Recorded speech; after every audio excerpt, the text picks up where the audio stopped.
안녕하세요. 한국사회와 이민 3주차 수업입니다. 3주차 수업은 한국노동이민정책의 모색과 변화, 산업연수생제에서 고용허가제로 란 제목으로 수업을 하도록 하겠습니다.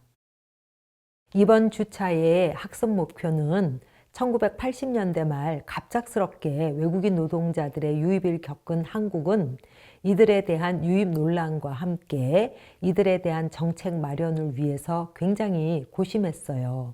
이들에 대한 첫 번째 정책, 즉 우리나라의 첫 번째 외국인 노동자 정책은 1993년 말에 결정된 산업연수생 제이고 이는 2004년에 고용허가제로 바뀌었습니다. 첫 번째 노동이민 정책인 산업연수생제의 특성과 문제점을 살펴보고 당시 이 제도가 선택된 이유를 분석해 보려고 합니다. 이후 이 정책을 바꾸려는 노력을 90년대에 걸쳐 시민사회 운동과 관민학 공조를 통해 살펴보고 2004년 고용허가제로의 변화와 의도 함께 살펴보고자 합니다. 나아가 이러한 이민정책의 변화를 설명하는 이론들도 함께 학습하고자 합니다. 이번 주의 키워드는 외국인 노동자 유입 논란, 대체 가설, 보완 가설, 산업연수생제, 고용허가제, 시민사회운동, NGO, 강격 가설, 정치경제학, 그리고 신제도주의입니다. 이번 주차의 목차는요, 커다랗게 6가지로 구성되어 있는데요. 다음과 같습니다. 첫 시간은 노동 이민의 유입과 정부의 선택을 다루고자 합니다. 한국으로의 이민 유입은 크게 3가지 물결인데요. 하나는 동포의 귀환 이민, 두 번째는 동남아인들의 노동 이민, 세 번째는 결혼 이민 현상입니다. 중국 동포의 친척 방문으로 입국한 것은 약 1987년, 80년대 중순 이후부터예요. 특히 당시 노태우 대통령이 1987년부터였죠.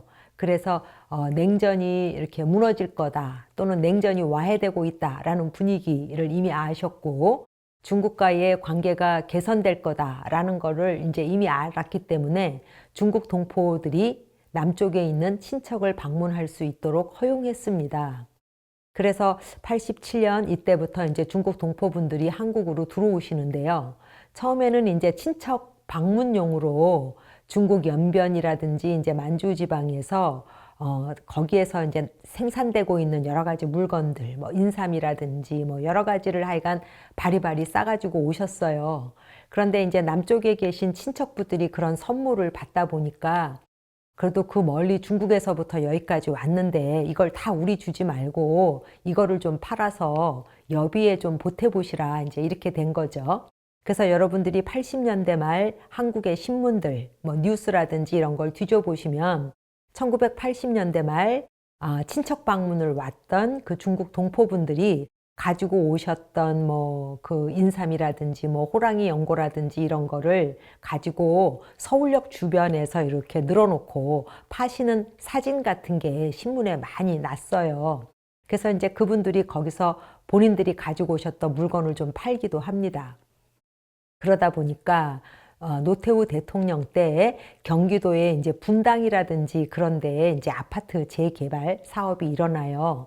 그래서 그때 노태우 대통령이 경기도에 200만 호의 아파트를 짓겠다라는 계획을 발표하고 이제 그랬다 그러죠. 그래서 당시 건설업계의 인력난이 굉장히 이제 심각해지죠. 그래서 중국 동포분들이 경기도의 건설 그 업계에서 또는 그 건설 현장에서 한 달 일을 해 보시니까 중국에서 한 1년 벌 수 있는 돈을 버실 수 있는 거예요. 그래서 한국에서 한 달 일하시고 이제 그 돈을 가지고 이제 중국으로 들어가시죠. 그러면서 한국에 가서 한 달만 건설 현장에서 일하면 중국에서 1년 벌 수 있는 돈을 벌 수 있다라는 이제 소식을 중국에 갖다 전해서 중국 동포분들이 막 한국으로 오고 싶어 하는 그런 열풍이 이제 불게 돼요. 두 번째는 동남아인들이 이제 한국으로 들어오는 건데, 중동의 건설 붐이 이제 가라앉고, 이제 일본 러시가 막 시작된 게 그것도 이제 한 87년 또는 86년부터라고 말씀드렸죠. 그런데 이제 90년대 그 초부터 또는 89년, 90년, 91년 그때 우리나라로 필리핀 사람, 방글라데시인들이 이제 막 들어오게 돼요. 제가 87년 12월에 박사 논문을 끝냈거든요. 그래서 이제 학교에 제출하고 그 박사 논문은 88년 4월인가에 이제 박사 논문으로 나왔지만 88년 초에 이제 한국을 왔거든요. 근데 한국에 와서 이제 첫 번째로 어떤 학회에서 뭔가를 발표했던 것 같아요. 그래서 경주에서 그때 무슨 하여간 학회를 했는데 발표가 끝나고 나서 이제 여러 교수님들하고 같이 경주 어떤 호텔에 그 꼭대기층에 이제 올라갔던 것 같아요. 그래서 거기서 이제 뭐 차도 마시고 뭐 그랬는데 거기 어떤 필리핀 여자분하고 남자분이 필리핀 여자분은 이제 싱어로서 가수로서 어떤 노래를 부르고 남자분이 이제 어떤 악기를 연주하고 그러는 걸 봐서 제가 너무 반가워서 아이고 어떻게 한국을 오셨느냐 그렇게 물었더니 자기네가 한국에 와서 이렇게 6개월 있고 그다음에 비자가 끝나면 일본에 가서 또 6개월 있고 일본 비자가 끝나면 또 한국에 와서 6개월 있고 이거를 지금 한 뭐 1년째 하고 계시다 뭐 이런 얘기를 하시는 거예요. 그래서 필리핀 사람들이 싱어로서 우리나라에 와서 노래도 하시는구나 이제 이렇게만 생각했던 게 88년이었던 것 같아요. 그런데 이제 제가 한국을 들어와서 이제 시간 강사를 좀 하다가 한 2년 만에 배재대학에 자리를 잡았는데 제 기억으로는 91년이었다고 생각을 해요. 91년, 92년쯤 되니까 뉴스가 나기 시작을 하는 거예요. 그래서 필리핀 사람들이 한국에 들어와서 일을 하게 됐는데 이분들이 서울에 있는 해화동 성당에 모여서 자기네 따갈로그어로 미사를 드린다. 라는 신문 기사를 본 거예요. 그래서 91년 말 92년 초에 이제 해화동 성당에 가서 그분들 미사 드리는 걸 보고 지금 그분들이 어떻게 한국에 들어와서 일을 하시는가 이런 걸 봤던 기억이 있습니다. 그래서 이분들이 얼마만큼 들어왔나 이제 당시 출입국 통계를 살펴봤어요. 지금은 제가 이제 여러분들 그 한국의 통계청에 들어가 보시면 기관별 통계에서 법무부의 출입국 통계를 금방 찾으실 수 있고 출입국 통계가 굉장히 잘 돼 있어요. 그런데 90한 1년, 2년 그 당시만 해도 출입국 통계를 그렇게 막 지금처럼 잘 되어 있지는 않은 시절이었어요. 그래서 얼마만큼의 사람들이 들어와서 얼마만큼 오버스테이 하는가 이런 거를 살펴보기가 굉장히 하여간 어려웠던 시절이지만 살펴보면 1989년부터 중국 교포가 이제 그 체류 기간을 넘겨서 오버스테이 하는 게 모습이 보이게 되고요. 90년 좀 되면 체류 기간을 넘긴 사람이 한 4만 명이 넘더라고요. 91년에 벌써 한 10만여 명이 돼요. 그래서 필리핀 사람이 많았고 중국 교포가 있었고 벌써 중국인도 눈에 띄게 돼요. 92년 통계를 뒤져보면 중국 교포, 필리핀, 그다음에 중국 사람 말고도 방글라데시인, 네팔인들이 이제 오버스테이 하는 거, 자기가 이제 우리나라에 관광 비자로 왔다 그러면 석 달 동안 있을 수 있잖아요. 그 석 달이라는 기간을 지나서 더 체류하는 그런 현상들이 이제 보여요. 그래서 제가 이제 94년, 뭐 93년 초창기에 썼던 논문에 보면 중국 교포의 그 오버스테이 하는 현상은 89년부터 두드러지게 나타나는 현상이고 동남아 사람들의 불법 체류는 91년부터 증가하기 시작했다라는 거를 이제 그 보고서 또는 뭐 논문에서 이제 실었죠. 그다음에 이제 91년에 주로 필리핀, 뭐 중국 교포가 그렇게 많았다면 92년부터는 이들 외에도 우리나라랑 서로 관계가 별로 없었던 방글라데시인이라든지 뭐 파키스탄인이라든지 네팔인의 불법 체류도 이제 시작이 돼요. 그래서 중국 교포들은 주로 경기도에 있는 건설 현장에서 일을 하고 그 외에 이제 필리핀인들은 공장에서 일하는 이제 현상이 보여진 거죠. 그래서 필리핀 사람들이 또 그렇게 갑자기 증가하는 거는 91년 10월에 당시 대통령이었던 노태우 대통령이 중소기업인 초청 만찬회에서 기업의 인력난이 너무 심각하니까 기업의 인력난 해소를 위해서 외국인 취업을 좀 확대하라 라는 이제 지시를 하게 돼요. 그런데 이제 그때 법무부가 92년 1월 1일부터는 필리핀에 대해서 이제 필리핀인의 이제 불법 체류가 잠깐 증가하니까 필리핀 사람에 대해서 무사증 입국 허가를 냈던 것을 이제 그만한다라는 방침을 발표하니까 92년 이후에 들어오려고 했던 사람들이 다 서둘러서 91년 말에 이제 입국한 것이다라고 이제 그때 저는 해석을 했어요. 그래서 91년에 굉장히 우리나라에 필리핀 사람들이 많이 들어왔고요. 그 다음에 이제 방글라데시인, 네팔인들이 이제 공장에서 일했다라는 거예요. 그런데 필리핀 사람들은 이해가 되잖아요. 우리나라 사람들이 이제 우리나라 기업이 필리핀 많이 갔으니까 필리핀에서 이제 한국을 알아서 우리나라로 갔다 이렇게 설명이 되는데 방글라데시인, 파키스탄인 이런 분들도 어떻게 이제 한국을 알고 들어왔느냐라는 거는 일본의 이민법이 변화한 거랑 또 관계가 있더라고요. 이제 예를 들면 일본이 제가 뭐가 제일 중요하다 그랬죠? 플라자 협약으로 86년부터 일본의 임금이 미국보다 훨씬 높아졌다 그랬죠. 그래서 86년부터 소위 자펜 러쉬, 일본 열풍이 불었는데 그래서 방글라데시인 파키스탄인들이 일본으로 굉장히 많이 들어가요. 그래서 불법 체류가 굉장히 급증하자 일본 정부가 89년부터 방글라데시 그다음에 파키스탄으로부터 오는 사람들의 비자 면제해주는 협정을 스탑시켰어요. 그래서 더 이상은 비자 면제를 안 한다. 방글라데시와 파키스탄에서 일본으로 오고 싶으면 비자를 신청해서 비자를 받고 들어와라 라고 이제 제도가 바뀌어요. 그러니까 일본으로 가려고 준비했던 방글라데시인이라든지 파키스탄인들이 일본을 못 가게 되니까 그 대타로 한국으로 많이 들어왔다 라고 이제 저는 해석을 합니다. 그래서 88년에서 90년 사이에 그 건설 현장에서의 그 과열에 따른 그런 건설 부문의 인력난은 중국 교포의 불법 취업을 불러들였고 91년 이후 제조업 부문의 심각한 인력난은 필리핀, 방글라데시 또는 파키스탄 이런 사람들의 불법 취입을 유인했다라고 생각합니다.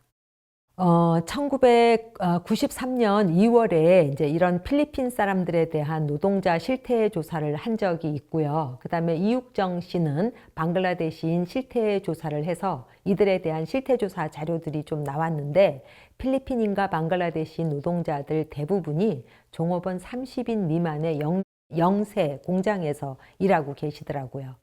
그 다음에 외국인 노동자들의 임금은 건설업에 있는 중국 교포가 한 59만 원 정도 받는다면 제조업에 있었던 필리핀인 노동자들은 한 34만 원, 방글라데시 노동자들도 뭐 비슷하게 한 35만 원. 그래서 한국 비슷한 조건의 한국인 노동자하고 비교해 봤을 때 한 3분의 2 정도의 임금을 받고 있는 것으로 나타났습니다.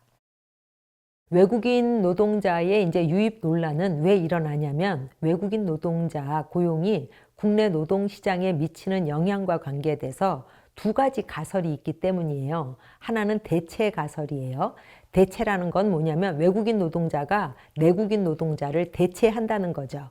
그래서 외국인 노동자가 들어오면 국내 노동자의 고용 기회가 없어지고 그 다음에 외국인 노동자가 임금이라든지 작업 환경을 하락시켜서 결국 국내 노동자가 더 떠나게 된다. 그래서 대체가 된다라는 설명이고요. 보완 가설은 국내 노동자와 외국인 노동자는 노동의 질이 다르다. 그래서 서로 대체되는 게 아니고 내국인 노동자가 떠난 자리, 그러니까 내국인 노동자는 더 이상 하고 싶어 하지 않는 3D 부분으로만 외국인이 들어오기 때문에 이거는 대체가 아니다. 또 외국인이 들어옴으로 해서 내국인은 더 좋은 자리로 올라간다 라고 설명하는 게 보안 가설입니다. 그러므로 대부분의 초청 이민자 유입 국가에서는 외국인 근로자가 들어온다. 그러면 유입 논란이 있어요. 그래서 우리나라도 예외는 아니었죠. 그래서 외국인 근로자 들어오는 거는 할 수 없다. 이제라도 받아들여야 된다. 라는 주장, 특히 중소기업이라든지 그런 데서 이제 그런 주장을 많이 하셨고요. 우리가 좀 기간을 가져야 된다. 이렇게 일찍부터 들어오면 안 된다. 시기상조다. 라는 거는 노조 등 노동계라든지 또는 학계라든지 이런 데에서는 어차피 들어올 수는 있지만 좀 시기를 늦추어야 된다라는 주장도 있었어요. 어느 나라에서건 노동조합이라든지 노동 관련 단체들은 초기에는 반대를 해요. 왜냐하면 외국인이 들어오면 노동 조건도 나빠지고 임금도 나빠지니까. 정부도 이제 고민이 굉장히 많아지지요. 그래서 87년부터 거의 93년까지 정부가 이제 막 고심을 하게 돼요. 그 다음에 정부 부처 간에서도 의견이 막 엇갈려요. 그래서 주로 경제기획원이라든지 이런 쪽에서는 좀 이렇게 긍정적인 시각을 하는 데도 있었고 또 굉장히 부정적인 시각으로 좀 늦추어야 된다라는 것도 있었죠. 그래서 우리나라 정부 부처 여러 곳에서 해외 사례들을 이제 파악하려고 노력을 했죠. 학계도 초기에는 대부분들이 반대를 했어요. 왜냐하면 우리나라의 구조 조정이라든지 잠재 노동자 활용을 할 수 있는 시간을 좀 벌어야 된다라고 생각했기 때문이죠. 그런데 이제 간과했던 점, 우리가 이렇게 벌써 몇십 년 지나고 나서 이제 생각을 해보니까 저도 이제 그 90년대 초에는 우리나라 여성 노동자의 취업률이 선진국 뭐 미국이라든지 유럽에 비해서는 상당히 낮았거든요. 그때는 더더군다나. 그래서 우리나라 여성들의 취업이 좀 더 높아질 때까지 외국인이 좀 늦게 들어와야 된다라고 주장했던 사람 중에 하나인데요. 이제 그때 우리가 채 생각하지 못했던 게 7, 80년대 한국의 여성 노동자와 90년대에 우리나라의 여성 노동자가 이미 많이 상당히 달라졌다라는 사실이에요.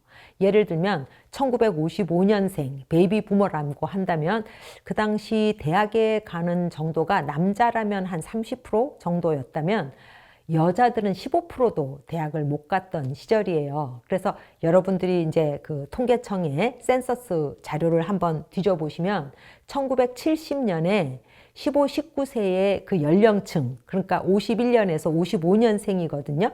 그 사람들의 재학률을 보면 남자는 40%가 학교에 있을 때 여자는 27%밖에 없었어요. 그런데 90년 센서스를 보시면 남자가 그 15에서 19세 남자가 75%가 학교에 있을 때 여자도 75%가 학교에 있어요. 그러므로 약 30년이라는 시간 동안 남자 여자 그 교육에 대한 차이가 있었던 것이 거의 없어지고 예전에는 여자의 30% 미만이 학교에 있었으니까 70%는 다 학교를 못 다녔다는 거잖아요. 근데 90년 센서스에서는 거의 대부분이 학교를 다니고 학교를 안 다니는 연령층은 25%에 불과했다라는 거죠. 그러므로 1990년에 여성 노동자는 이미 교육을 충분히 받은 사람이라 공장에서 일하고 싶어 하지 않는다는 거죠. 그래서 어쨌건 결론은 1970년대의 노동자들과 달리 1990년대의 여성들은 3D 이런 업종을 하고 싶어 하지 않아서 내국인이 확실하게 기피하는 직종으로 외국인이 들어왔다라고 보시면 된다는 겁니다. 정부 부처들도 87년부터 93년까지 굉장히 고민이 많았다. 이미 말씀드렸고요. 그래서 이제 정부 부처가 여러 나라 사례들을 이제 검토하기 시작한 거죠.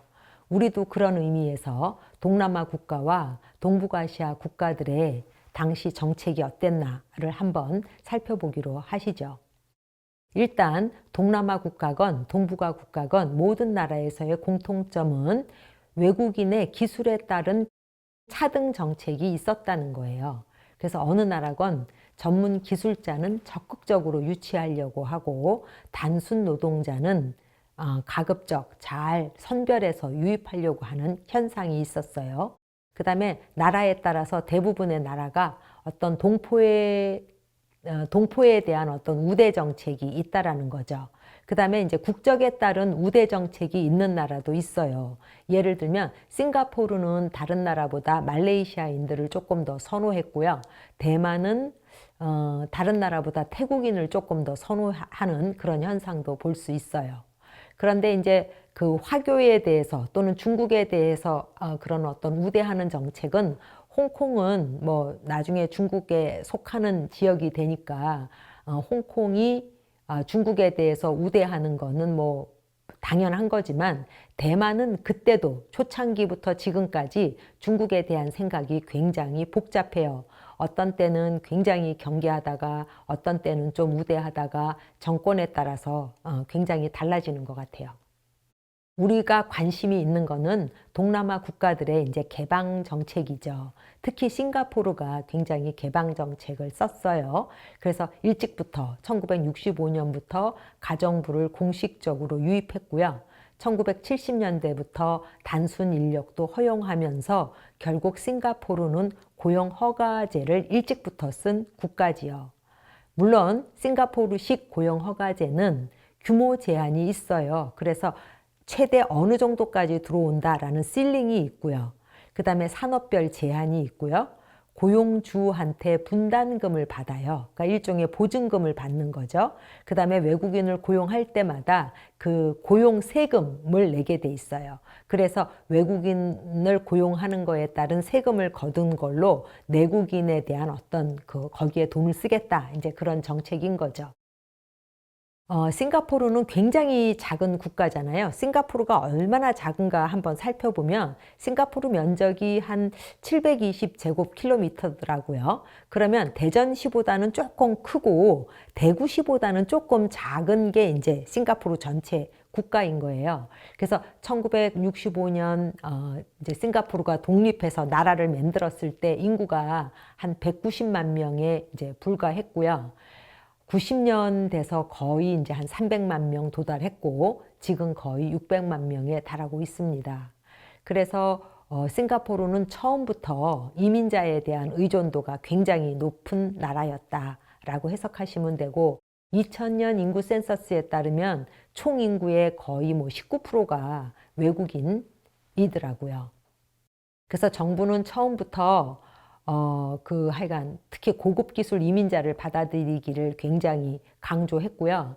그 다음에 이제 그 외국인 노동자를 그렇게 이제 막 처음부터 굉장히 받아들이려고 했던 거는 인구가 적었다. 그거 당연히 하고, 그 다음에 이제 싱가포르가 경제 발전을 하기 위해서는 특히 싱가포르 여성들도 노동시장에서 일을 해야 되니까 외국인 노동자를 국가가 아주 전략적으로 일찍부터 해서 내국인 싱가포르 여성들이 노동시장에서 일할 수 있게 한 거죠. 대만은 우리랑 비슷하게 외국인 노동자 유입을 겪었는데 대만도 이제 우리처럼 일본을 따라갈 것이냐, 싱가포르를 따라갈 것이냐 이제 굉장히 고민하다가 대만은 92년에 싱가포르식의 고용 허가제를 씁니다. 근데 이제 대만이 국제사회에서 굉장히 어려움을 많이 겪었죠. 1970년대 대만은 국제사회의 거의 미아라고 불러요. 왜냐하면 1971년에 중국이 국제연합, 유엔에 가입했거든요. 그래서 미국을 위시한 여러 나라들이 그냥 중국을 대표로 인정하니까 졸지에 대만은 국가가 아닌 거가 되는 거예요. 그냥 중국에 있는 하나의 지역이 되는 거예요. 예를 들면 제가 대만하고 일본을 비교하면서 타이완 and Japan two country라고 이제 어떤 영어 논문을 썼더니 그 유럽에 있는 그 저널 그 편집인이 저한테 이메일을 보내서 타이완을 country라고 표기하는 거를 고쳐달라 뭐 이렇게 요구하기도 하더라고요. 그 다음에 이제 대만을 저희가 이제 같이 연구도 많이 하고 뭐 왔다 갔다 많이 해보면 대만의 그냥 평범한 시민들은 우리가 92년에 한국하고 중국이 이제 공식적으로 수교했다라는 얘기를 했었죠. 그러면 한국과 중국이 공식적으로 수교하면 그 말은 뭐냐면 원 차이나니까 우리나라가 대만과의 외교 관계를 끊었다라는 말도 돼요. 그러므로 92년 그 8월 이전까지 우리나라에 있던 타이완 그 뭐 외교 시설이라든지 이런 거는 다 철수를 했고요. 그 다음에 대만 사람들이 한국에 있던 사람들도 다 대만으로 돌아가게 되죠. 그래서 대만 사람들은 그때 참 서운했다 뭐 이런 식으로 말하기도 하더라고요. 어쨌건 중요한 것은 대만은 일본과 싱가포르 방식 중에 어떤 걸 취할까 하다가 92년 이민법을 바꾸면서 싱가포르 방식을 따랐다는 겁니다. 싱가포르와 가장 반대되는 대척점에 있는 나라가 이제 일본이에요. 물론 배경은 동남아와 동북아가 굉장히 특성이 다르다. 지리적으로도 다르다. 국경이 굉장히 선명하게 구별되는 나라가 있고 국경이 굉장히 모호한 나라가 있고 또 동남아는 굉장히 다종족 국가인데 비해서 일본으로 대표되는 동북아 국가들은 단일 민족에 대한 의식이 굉장히 강했죠. 그 다음에 냉전의 영향이 동북아 국가들은 훨씬 더 컸잖아요. 그 다음에 또 하나 중요한 거는 중국에 대한 우려예요.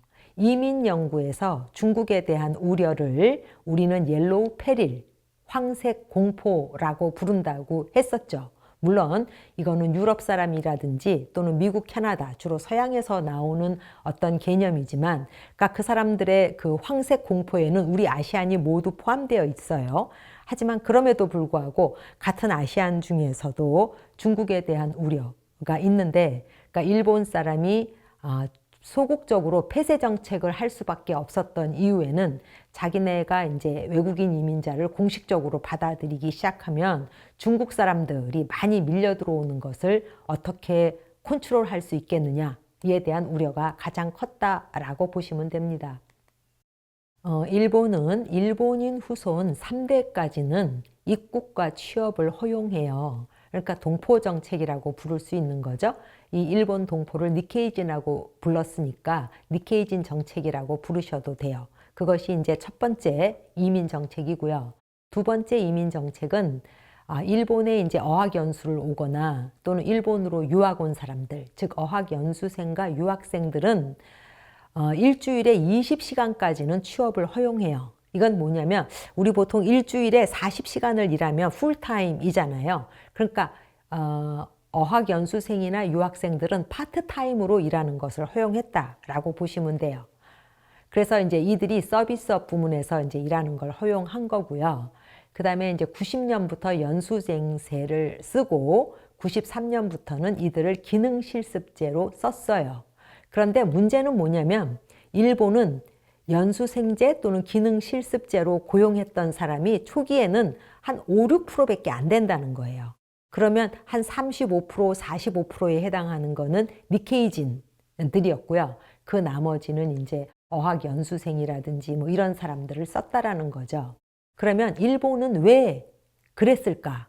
왜 이렇게 동포 정책을 썼을까를 생각해 보시면 되죠. 그래서 단일 민족 국가라는 생각이 강하고 외국인 노동자가 들어와서 혹시 종족 간에 갈등이 생기는 것을 우려했기 때문이죠. 그래서 종족 갈등 없이도 외국인 노동자를 유입하는 방법이 뭘까라고 생각하다가 동포카드를 사용한 거예요. 일본 공무원들은 이걸 이렇게 표현하시더라고요. 돌멩이 하나로 2마리의 새를 잡는 전략이었다. 그래서 인력난도 해소하고 종족 갈등도 없애기 위해서는 니케이진 정책을 쓸 수밖에 없었다라는 거죠.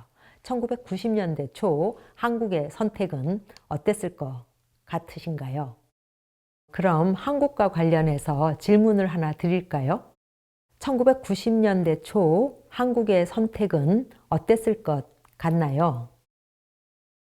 1990년대 초 한국의 선택에 대해서는 다음 시간에 다루기로 하지요.